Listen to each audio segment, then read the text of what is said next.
Olá, o Repórter Eco especial de hoje apresenta projetos e ações em defesa da água, um recurso essencial para a vida. Você acompanha uma expedição que revela como está um dos principais rios do Brasil. Conheça também a máquina que produz água a partir do ar.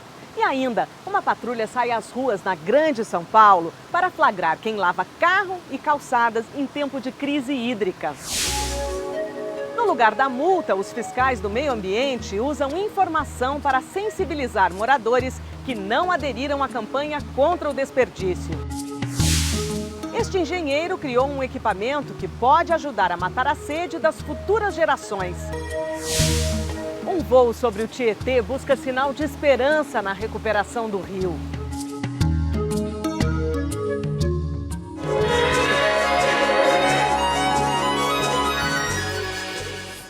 São Caetano do Sul, na Grande São Paulo, criou a patrulha que combate o desperdício de água. Viaturas saem às ruas da cidade para orientar os moradores a poupar o recurso.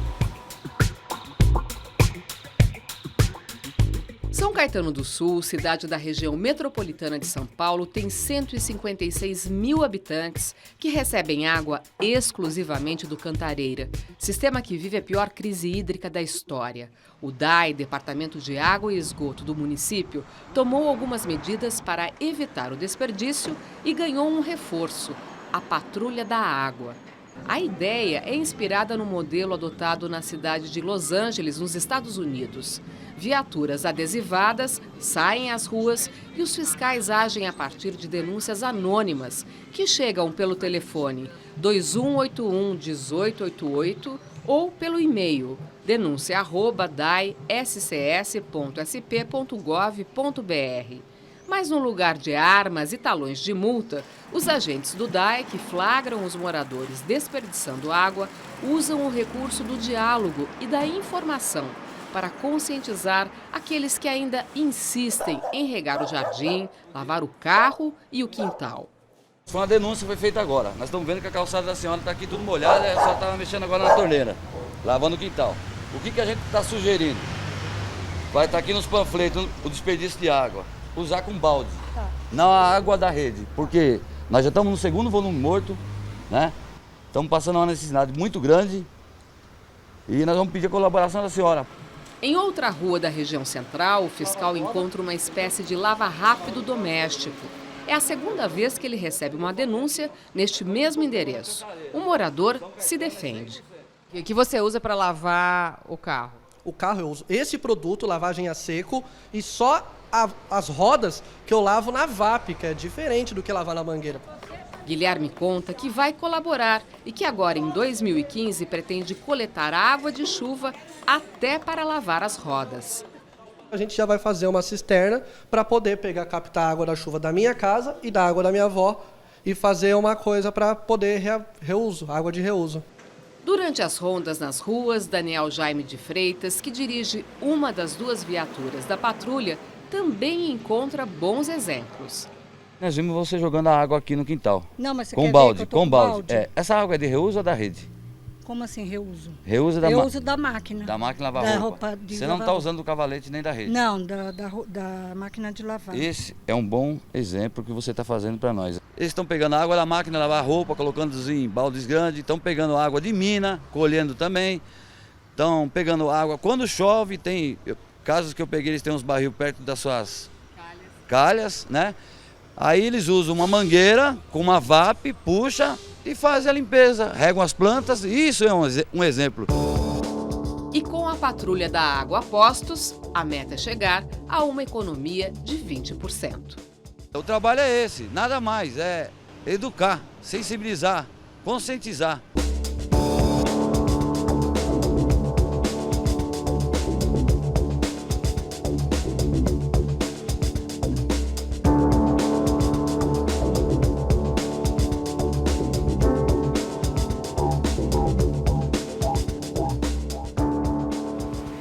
A Suíça é a caixa d'água da Europa. O país é cercado por rios e lagos em várias cidades. A população encontra nas ruas e nas praças água limpa para beber.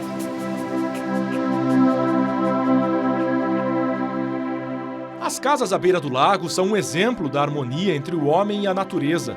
A água que jorra a 140 metros de altura no famoso jato enfeita a paisagem. É o símbolo de um elemento essencial para os suíços.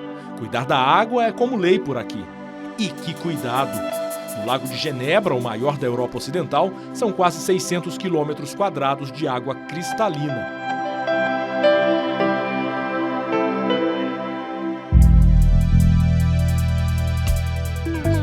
A pequenina Suíça, com um território semelhante ao do estado do Rio de Janeiro, tem quase 1.500 lagos. Eles surgiram durante a última era glacial, 15 mil anos atrás. Só na região dos Alpes, o país, conhecido como reservatório da Europa, armazena 6% de toda a água doce do continente. Além dos produtos que todo mundo conhece, o chocolate, o queijo, o relógio, a Suíça tem orgulho também da qualidade da sua água. São milhares de fontes em todo o país e todas elas têm água potável.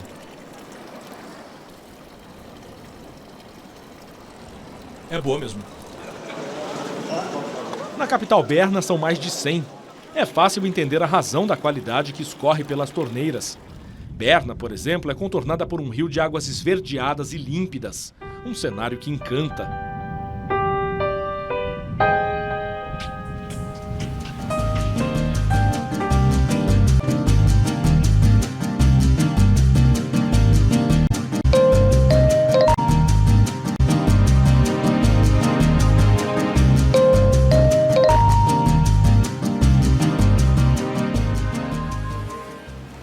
Você acompanha agora alguns dos fatos e pesquisas na área de meio ambiente que tem destaque aqui no Repórter Eco.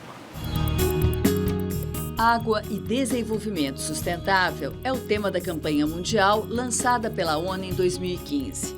O objetivo é incentivar a realização de seminários e eventos em vários países para aumentar a consciência da população sobre a importância de conservar os rios. Estudo revela uma pequena melhora na qualidade de rios de São Paulo e piora no Rio de Janeiro.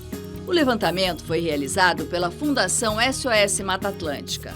A ONG ambientalista analisou amostras colhidas em 111 rios, córregos e lagos de 6 estados do país. A maior parte dos rios brasileiros está em situação regular, péssima ou ruim.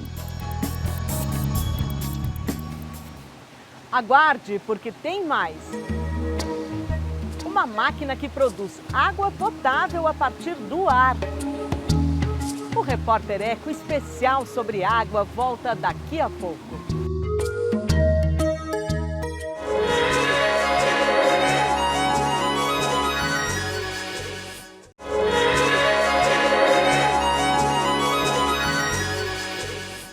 Um brasileiro criou uma máquina capaz de produzir água potável de qualidade a partir da umidade do ar. O inventor é o engenheiro Pedro Ricardo Paulino. Ele quer ajudar a garantir água própria para o consumo.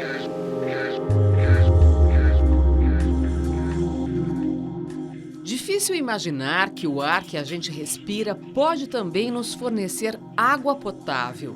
Mas é exatamente o que essas máquinas fazem. Elas foram desenvolvidas por Pedro Ricardo Paulino, que é engenheiro mecânico, eletrônico e pós-graduado em mecatrônica. O sistema que extrai a umidade do ar e transforma o vapor em água líquida foi patenteado em 2010. O processo basicamente se constitui da captação do ar através de ventilação forçada. Esse ar passa por um sistema de serpentina, onde ali há um choque térmico. Esse choque térmico faz a condensação da água. Posteriormente, passa por um sistema de desinfecção. Após isso, por um sistema de adição de sais minerais. Posteriormente, por um sistema de oxigenação e reciclagem constante nos tanques onde elas ficam armazenadas. Os modelos desenvolvidos vão desde o compacto digital para uso doméstico, capaz de produzir até 30 litros de água por dia, até os maiores para uso em escolas e indústrias, com capacidade para até 70 mil litros de água diários. Segundo o engenheiro, em todos há um sistema sofisticado de filtros, capaz de fazer a desinfecção da água, corrigir o pH e adicionar sais minerais em doses exatas. Para isso, nós desenvolvemos uma sistemática de adição de sais minerais com substâncias naturais, mas controlado. Porque como a água ela passa numa velocidade muito alta, nós tivemos que fazer um controle da liberação desses sais, porque senão a água fica sobrecarregada de sais. Pedro Paulino explica que a água é analisada constantemente. Se em qualquer dessas análises feitas uma vez por segundo houver qualquer descontrole da qualidade da água, significa que os filtros saturaram, ou que os sais minerais acabaram, ou que houve uma infecção por agente externo e a máquina mesmo interrompe a produção e, consequentemente, também interrompe a distribuição. Você não consegue mais tirar a água da máquina. Produzir, a partir do ar, água potável de boa qualidade. Aí está o mérito do engenheiro, que reforça: a ideia é antiga. Esse sistema de obtenção de água através do ar é uma sistemática que foi pensada nos anos 60, que para fins de aplicação era meio inviável por causa da tecnologia mecânica de se fazer esse processo. Mas com o decorrer dos anos, esse processo está se simplificando, se barateando, se modernizando, e onde a viabilidade da produção, buscando os rios aéreos, que é a umidade do ar, está se analisando que é a mais viável e fácil que pode se ter já em estudos de dezenas de anos, né? Quanto ao fato do equipamento extrair a umidade do ar para produzir água, ele explica que o sistema tem um limite mínimo para funcionar. Os equipamentos são programados, então nós conseguimos colocar num limiar de 10% mínimo, onde o equipamento vai trabalhar até esse limiar mínimo de 10%. Após isso, o equipamento se desliga e não funciona, a título de preservar a questão de saúde. Pedro Paulino conta que a maioria das peças e filtros da máquina é importada. Assim, o preço ainda é alto. O modelo mais barato custa em torno de R$ 9.000. Mas ele acredita na produção em escala e barateamento a partir da adoção de políticas públicas. Eu acho que a contribuição social é a mais importante. Ele vai suprir uma necessidade cada vez mais emergente e complexa, que é a água de qualidade, de fato, sem adição de químicos para esse fim, que impacta diretamente na saúde pública.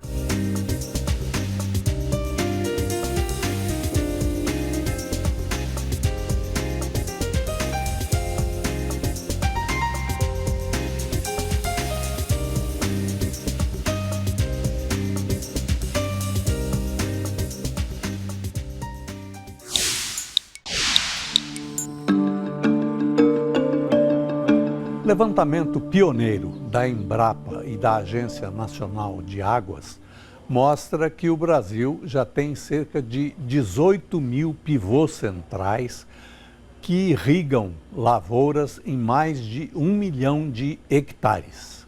E já há muitos conflitos pelo uso da água. Como a própria Embrapa tem advertido, um irrigante pode usar até 3 vezes mais do que a planta precisa, principalmente nas culturas de frutas e hortaliças. Há lugares onde se chega a irrigar plantações de tomate com 400 milímetros de água por metro quadrado, o dobro do que seria adequado, como tem mostrado os sensores de água. Outros estudos na região paulista de Ribeirão Preto têm dito, segundo o Departamento de Água e Esgotos desse município, que já é preocupante a presença de agrotóxicos no aquífero Guarani, que atende com águas subterrâneas a todo o abastecimento da cidade. E como o consumo de água é muito alto, média de 400 litros por dia por pessoa, contra a média nacional de 250 litros diários por pessoa, as águas subterrâneas só serão suficientes para poucas décadas, embora o aquífero tenha mais de 1 milhão de quilômetros quadrados e mais de 800 mil quilômetros quadrados no Brasil. Em meio a esse panorama da água preocupante no Brasil, deve ser destacada a iniciativa do governo paulista de fazer um convênio com a ONG The Nature Conservancy para recuperar área degradada e plantar árvores em 20 mil hectares na região do sistema Cantareira, que é muito importante para o abastecimento da cidade de São Paulo. Por esse e por outros caminhos, será indispensável continuar avançando no estudo do abastecimento de água em todo o país.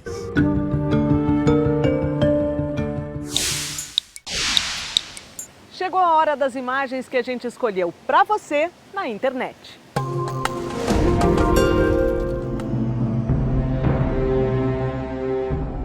Um fato pouco conhecido sobre a fonte de vida na Terra. A quantidade de água é a mesma desde os primórdios, quando o planeta se formou há mais de 4 bilhões e meio de anos. É o que afirmam os cientistas. Na natureza, tudo está interligado. O gelo que cobre as montanhas evapora para as nuvens quando faz calor. Vira chuva e vai regar as sementes plantadas pelos agricultores, ou molhar a floresta, dando vida às mais variadas espécies de animais e plantas. É o ciclo hidrológico, movimento das águas, que acontece sem parar. O elemento natural precioso que forma oceanos, rios, lagos, a camada superficial dos solos e das plantas, e grande parte da massa corporal de muitos seres, inclusive os humanos. Mas este ciclo sofre interferências por conta das ações humanas. Nossos reservatórios de água potável estão diminuindo por causa do aumento crescente do consumo, do desperdício e da poluição das águas pelos esgotos domésticos e resíduos tóxicos da indústria e da agricultura. A crise hídrica no mundo reforça o alerta da Organização das Nações Unidas.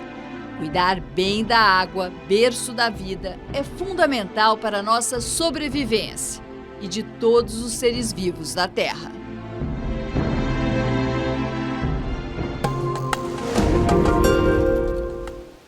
E você vai ver a seguir. Um voo de mais de 1.100 quilômetros sobre o rio que corta a cidade e o estado de São Paulo. O Repórter Eco especial sobre a água volta logo mais.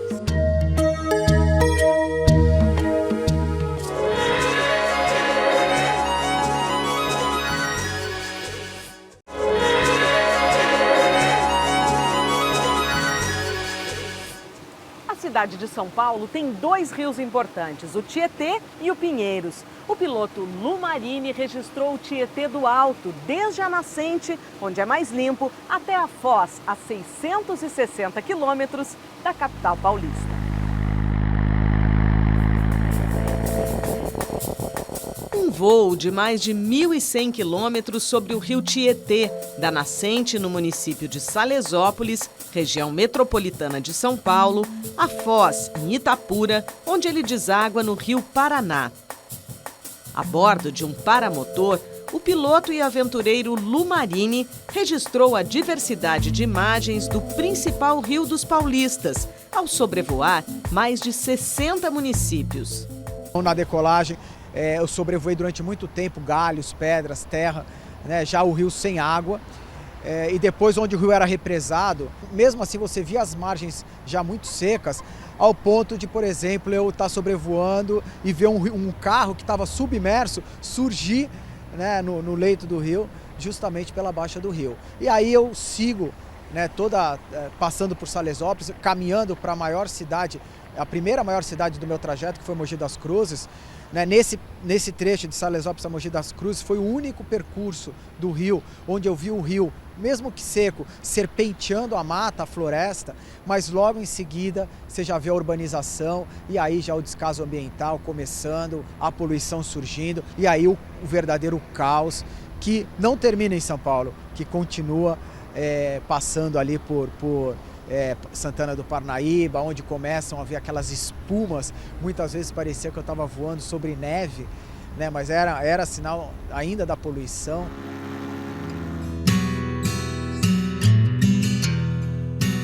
Os sinais da poluição acompanharam o piloto até o fim da jornada. A destruição da mata ciliar, dos mananciais. Às vezes falavam para mim, Marine, na tua reta final você vai passar pelo Pantanal Paulista, né? E realmente não foi nada disso que eu vi, que eu presenciei, né? O que eu vi era um rio seguindo o seu curso, né? Mesmo no final, ali sim, já com um pouco mais de vida, um rio já limpo, mas com a mata totalmente destruída. O piloto também sobrevoou os vulcões da cidade de Cholula, no México. Observou do alto todo o litoral brasileiro, dividido entre admirar a beleza e se indignar com o lixo nas praias e as construções irregulares. Seguindo os contornos da Transamazônica, estrada que corta o norte e o nordeste, viu o descaso com o patrimônio ambiental.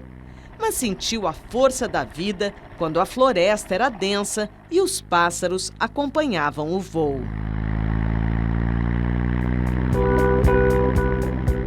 Voltando ao assunto do Rio Tietê, ele acredita que é necessário unir esforços para que uma transformação possa acontecer. Precisa de vontade política, precisa de consciência também, não só política, mas também da população, né? De entender que cada sujeira que você joga na rua, seja lá onde você estiver, isso vai entrar pelo bueiro, vai entrar pelo esgoto, isso vai cair no rio, vai poluir o meio ambiente. Trabalhando no projeto que vai gerar um documentário, um livro e uma cartilha voltada ao público infantil em 2015, Lu Marini acredita que as futuras gerações poderão ver o Rio Tietê despoluído. Quando eu pousei em São Paulo, eu desci até o rio, o leito do rio na Marginal, e porque eu tinha visto uma boneca ali, suja, toda suja jogada no rio. Eu peguei a boneca, desinfetei. Durante o meu trajeto eu arrumei uma costureira que fez um macacão para essa boneca. Eu fiz um capacetinho para ela de papel jornal. E ela voou comigo o meu último voo dessa expedição. Eu dei o nome dela de Esperança. Né? E eu acho que é isso que a gente tem que ter, é esperança. A gente pode mudar essa história. Não a nossa geração não vai ver esse rio limpo. Né? Por isso que o meu trabalho hoje é totalmente direcionado a crianças. Porque eu acho que se a gente incutir na cabeça delas a importância do meio ambiente e como a gente tem que cuidar do meio ambiente, eu acho que a gente pode mudar essa história.